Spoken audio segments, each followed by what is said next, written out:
Sebelumnya, terima kasih untuk Saudara Fatin.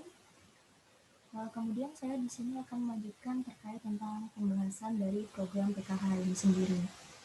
Yang pertama adalah pengertian dari program Keluarga Harapan.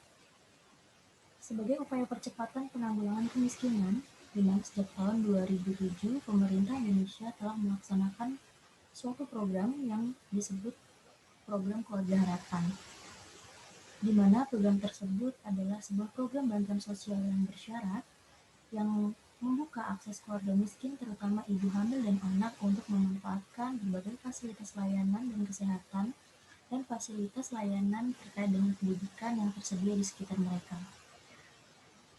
Adapun beberapa peraturan yang mengatur tentang program Keluarga Harapan, antara lain adalah Peraturan Presiden Nomor 63 Tahun 2017 tentang penyaluran bantuan sosial secara non-tunai, menjelaskan bahwa penyaluran bantuan sosial merupakan implementasi dari program penanggulangan kemiskinan yang meliputi perlindungan sosial, jaminan sosial, kemudian pemberdayaan sosial, rehabilitasi sosial, dan pelayanan dasar.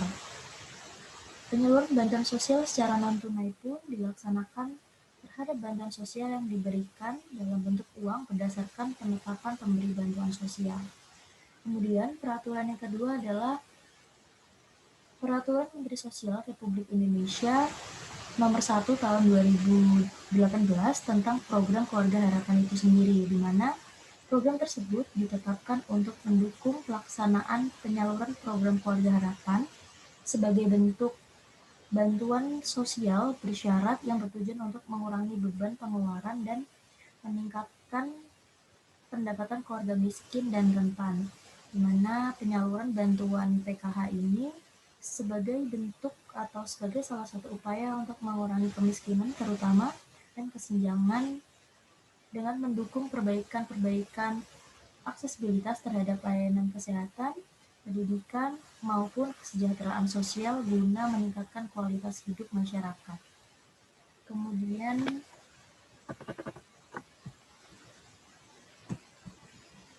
lanjut ke tujuan PKH, di mana ada beberapa tujuan dilaksanakan program PKH. Yang pertama adalah untuk meningkatkan taraf hidup keluarga, yaitu meningkatkan taraf hidup keluarga terutama bagi penerima manfaat melalui akses layanan pendidikan, kesehatan, maupun kesejahteraan sosial. Yang kedua adalah untuk mengurangi beban pengeluaran dan meningkatkan pendapatan keluarga miskin dan rentan. Yang ketiga adalah diharapkan dapat menciptakan perubahan perilaku dan kemandirian keluarga penerima manfaat dalam mengakses layanan kesehatan dan pendidikan serta kesejahteraan sosial. Serta diharapkan juga program ini dapat mengurangi kemiskinan dan kesenjangan sosial dengan mengenalkan manfaat produk dan jasa keuangan formal kepada keluarga penerima manfaat itu sendiri. Selanjutnya, dalam suatu pelaksanaan program, terutama di dalam pelaksanaan program Keluarga Harapan, ada beberapa hambatan-hambatan teknis. Antara lain adalah, yang pertama adalah kendala teknis dalam sosialisasi program PKH itu sendiri. Sosialisasi program PKH yang dilakukan oleh petugas PKH pada kenyataannya atau pada faktanya di lapangan belum maksimal karena masih banyaknya masyarakat yang belum mengetahui akan program PKH itu sendiri. Kendalanya yaitu karena keterbatasan dalam mengumpulkan masyarakat dan stakeholder untuk dilakukan sosialisasi oleh petugas PKH, dan biasanya juga dikarenakan karena memang jarak tempat tinggal antara petugas yang jauh dengan masyarakat di lokasi yang akan diberikan sosialisasi itu sangat jauh, dan dari lokasi pendampingannya pun sendiri juga sangat jauh. Sedangkan juga beberapa masyarakat pasti memiliki kesibukan sendiri-sendiri yang menyebabkan juga sulit untuk melakukan sebuah sosialisasi dengan pertemuan. Kemudian yang kedua adalah kendala teknis terkait proses pendataan dari si penerima program PKH itu sendiri, di mana dalam proses pendataan penerima untuk menentukan peserta penerima program PKH biasanya mengalami berbagai kendala. Di antaranya, data yang memang diambil dari pusat statistik dipandang tidak mencerminkan keadaan masyarakat yang sesungguhnya. Diindikasikan proses pendataan tidak dilakukan dengan prosedur yang benar karena masih banyaknya masyarakat yang seharusnya menjadi peserta PKH atau penerima bantuan keluarga harapan, tetapi pada kenyataannya tidak terdaftar. Selain itu juga teridentifikasi bahwa penerima PKH kebanyakan dari keluarga pendamping PKH itu sendiri, sehingga hal tersebut pun menimbulkan kecemburuan atau permasalahan, gejolak di masyarakat. Nah, dari fenomena tersebut juga diperlukan pemutakhiran data, yaitu data-data peserta yang menjadi penerima program PKH, di mana memang seharusnya penerima program PKH mendapatkan sesuai dengan target dan tujuan dari program PKH tersebut. Yang ketiga adalah terkait kendala teknis dalam pendampingan program PKH. Kendala dalam proses pendampingan berasal dari petugas pendamping sendiri yang kurangnya kehadiran di lokasi pendampingan, dikarenakan memang biasanya tempat tinggal pendamping berada jauh dari lokasi, dan hal tersebut menyulitkan untuk selalu mendampingi peserta PKH di lapangan pada saat dilakukannya sosialisasi. Kemudian juga kesulitan pendamping yaitu memiliki kesibukan yang lain di luar PKH, sehingga sulit untuk mengawasi atau mengikuti dan mendata kondisi penerima PKH itu sendiri. Dan selain itu juga, pendamping kurang melakukan koordinasi dengan aparat setempat dan pemberi pelayanan pendidikan serta kesehatan. Kemudian, pertemuan bulanan dengan ketua kelompok dan seluruh peserta PKH juga tidak sering dilakukan. Petugas PKH otomatis ketika tidak melakukan pendampingan juga dan tidak memberikan motivasi kepada peserta PKH pun dalam menjalankan komitmennya. Padahal dari proses pendampingan tersebut adalah menjadi hal yang paling utama atau menjadi hal dasar dalam pemutakhiran data si penerima PKH itu. Dan selanjutnya apakah nantinya juga bisa dijadikan bahan evaluasi apakah ada kemajuan kesejahteraan atau tidak. Yang terakhir adalah kendala teknis terkait penyaluran dan penggunaan dana program PKH. Di mana pada faktanya proses pendistribusian terkadang terjadi keterlambatan waktu, tidak sesuai dengan jadwal saat pemberian dana kepada peserta PKH. Selain itu juga kerap terjadi antrian yang padat saat pembagian dana dikarenakan memang pada satu tempat saja. Jadi memang pada faktanya pada saat pembagian PKH kepada penerima itu hanya dilakukan di satu tempat saja. Jadi semua orang yang menerima berkumpul hanya pada satu tempat saja. Dalam hal penggunaan dana PKH oleh peserta sering digunakan tidak sesuai ketentuan peruntukannya. Yang seharusnya dana PKH itu digunakan untuk pendidikan anak-anak sekolah dan kesehatan, tetapi malah sering digunakan untuk kebutuhan-kebutuhan di luar hal tersebut.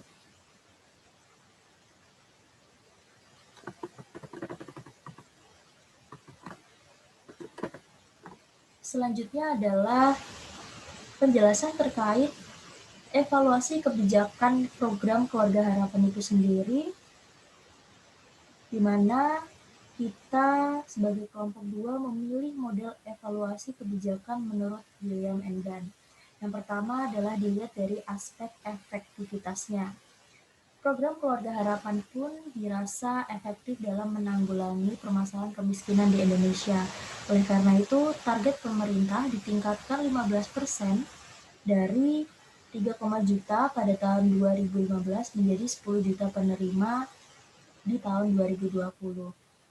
Yang kedua, model evaluasi yang kedua adalah dilihat dari aspek efisiensinya, di mana tingkat efisiensi dalam program Keluarga Harapan melalui Kementerian Sosial langsung turun ke Dinas Sosial sebagai unit pelaksana program dapat dikatakan sangat baik.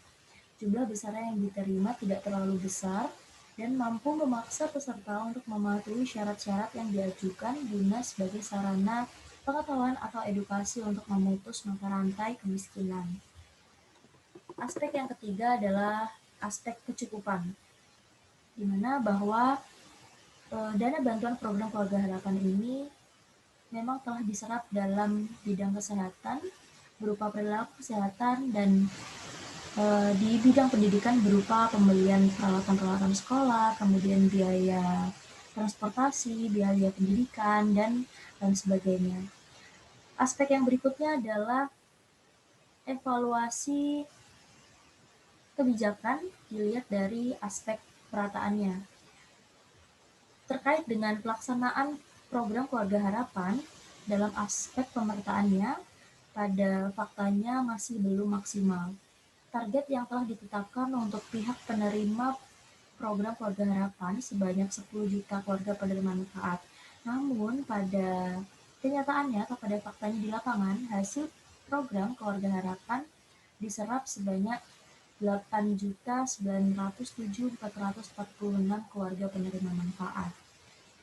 Yang kelima adalah dilihat dari aspek responsivitasnya, di mana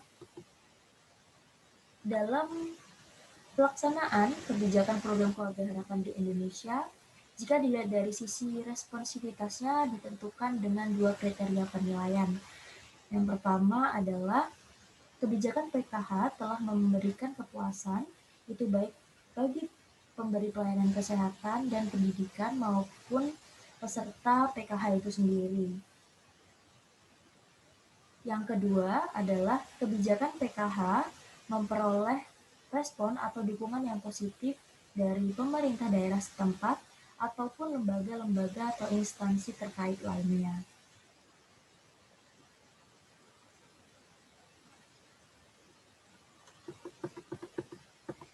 Aspek yang terakhir adalah terkait dengan ketepatan, di mana data rilis kementerian yang berasal dari BPS terkadang tidak sesuai dengan keadaan di lapangan.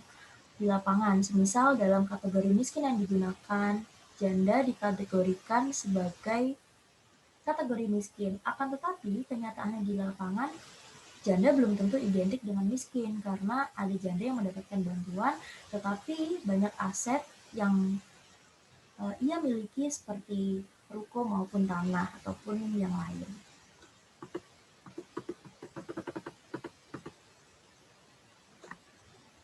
Adapun kesimpulan yang dapat kami ambil adalah program Keluarga Harapan (PKH) yang dilakukan di Indonesia dirasa efektif dalam menanggulangi permasalahan kemiskinan. Oleh karena itu, target pemerintah pun ditingkatkan 15% dari 3,5 juta pada tahun 2015 menjadi 10 juta penerima PKH pada tahun 2020. Akan tetapi, dalam pelaksanaan program Keluarga Harapan pun tidak terlepas dari beberapa hambatan-hambatan yang ditemui dalam menjalankan program tersebut, terutama dalam aspek pemerataan. Adapun beberapa rekomendasi yang dapat kelompok kami berikan terhadap pelaksanaan program Keluarga Harapan, yang pertama adalah untuk penyaluran dana bantuan diharapkan diberikan penambahan hari dan tempat karena mengingat jumlah penerima bantuan pun relatif besar dan banyak. Kemudian yang kedua adalah terkait dengan pendataan penerima PKH, sebaiknya dipusatkan pada pelaksanaan program paling bawah. Hal ini pun untuk menghindari terjadinya kesalahan data yang dapat menimbulkan ketidaktepatan atau salah sasaran penerima program PKH itu sendiri. Dan rekomendasi yang terakhir adalah perlu adanya koordinasi antar lembaga terkait seperti lembaga-lembaga pendidikan dan lembaga kesehatan yang memang menjadi fokus utama dari program PKH itu sendiri. yang mana ditunjukkan dengan adanya sebuah koordinasi yang baik, maka diharapkan dapat meningkatkan kualitas pelayanan yang baik dan berjalan secara efektif ke depannya sehingga dapat mensejahterakan masyarakat, khususnya masyarakat Indonesia.